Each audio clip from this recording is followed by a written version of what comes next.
Hello, I'm Johnny, and this is the final chapter of the Art of Footsies. So let's recap everything we've learned so far. To whiff punish, we must wait in anticipation. If our opponent's waiting, we approach first. If our opponent is approaching, then we poke to stop them. And now we loop around to get to the heart of Footsies, the feint. The feint applies to all sides of the triangle. We can feint our intentions to get our opponent to make a mistake. Let's say my opponent is very good at poking me when I walk forward. They're really good at interrupting my forward movement. But what if I only pretend to approach? This may cause my opponent to whiff their poke. Wait a second. Did they just whiff their poke? I can whiff punish that. Sun Tzu says in the Art of War, hold out baits to entice the enemy. Feign disorder and crush him. Wiggling around at my opponent's poke range may cause them to whiff a button. Something far more effective is if I pretend to do the exact thing that my opponent's looking for.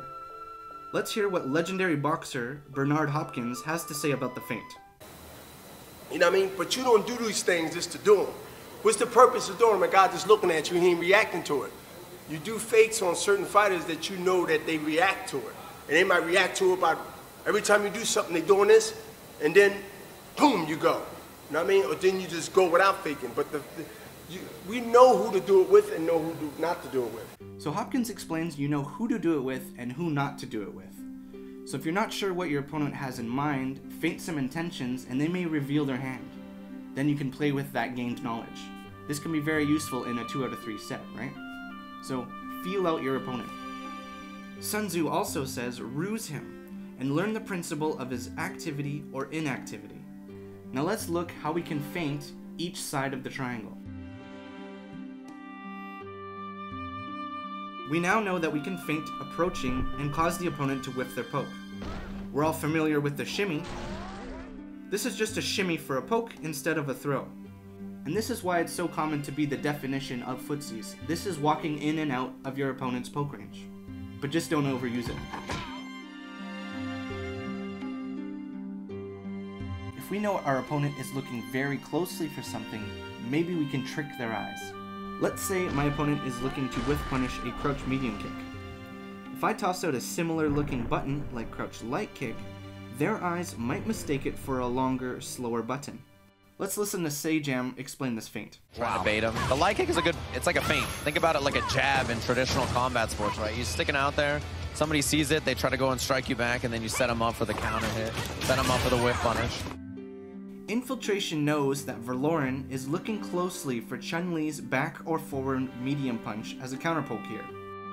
So, Infiltration tosses out a safer, quicker, yet similar looking button. Since Infiltration presses a low recovery button, he can get that whiff punish. This applies to all characters. Remember this clip of Kaba whiff punishing F-Champ's stand heavy punch? Now F-Champ can intentionally bait out Kaba's reactions with a similar looking button. This also applies to specials.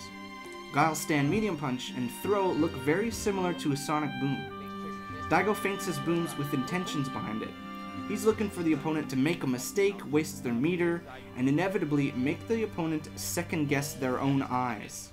Your eyes can deceive you, don't trust them. Lastly, let's feint waiting.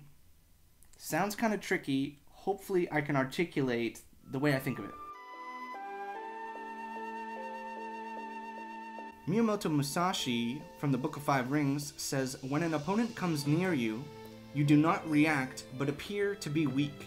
To feint waiting, I must appear closer than I actually am. When our opponent approaches to poke, they have mentally drawn that line where they would like to approach to. So often the opponent's already decided where and when they would like to poke, even before they start approaching. So again, if my opponent's decided to approach here and poke, then I will retreat to this space. So this idea of retreating applies to a very tiny distance as well. When we crouch, our hurt box widens. Then when we stand, it shrinks a little, very tiny distance. But that tiny distance could be the difference between a strike landing and a strike whiffing. Watch Smug approach to poke Punk's crouching hurtbox. Then at the very last moment, Punk stands, causing Smug's crouch medium kick to whiff. And here, Fudo uses a crouching block string, but then he stands for a brief moment to shrink his hurtbox, and then gets this whiff punish. Confirmed there from Fudo, no command grab yet, but he's gonna get the confirm. Now to help explain this idea of appearing closer than we actually are, we're gonna look into the world of boxing with Floyd Mayweather. First, let's take a look at Mayweather's natural stance. His head is above his shoulders and his chest. Now, let's take a look at his stance when he has an intention in mind. He's leaning forward, appearing to be in his opponent's striking range. He leans into his back leg, which is ready to balance him, and he whiff punishes. Mayweather does this extremely well. He feints waiting here when he's actually ready to be back here. And when he feints waiting here, he can draw his opponent forward, like a matador. Sun Tzu says in The Art of War, by holding out advantages to him, he can cause the enemy to approach on his own accord. Wow, this is cool and all, but how does it apply to fighting games? So here's Punk versus CJ. So Punk walks forward and crouches there for a moment, pretending to wait there, then he actually retracts to a farther distance. He's pretending to wait there to draw CJ Truth forward. So here's where it actually pays off. Punk wants CJ to approach and poke him. So do you think Punk's just wiggling around and happens to press the perfect button at the perfect distance at the perfect time? He has intentions behind his movement, and so should you. Punk is obviously not the only player that knows about this. Let's look at Takedo versus Momochi. So Takedo crouch blocks at the perfect distance for Momochi to poke with a stand heavy punch, but only for a moment, and then inches forward and whiff punishes the recovery. Momochi is very aware of this as well. Watch him do the exact same thing to Takedo moments later. Momochi approaches and blocks at this range. Momochi does the same thing again, but he only appears to be waiting here this time. He has Takedo's tendency in mind. So Takedo's drawn in and...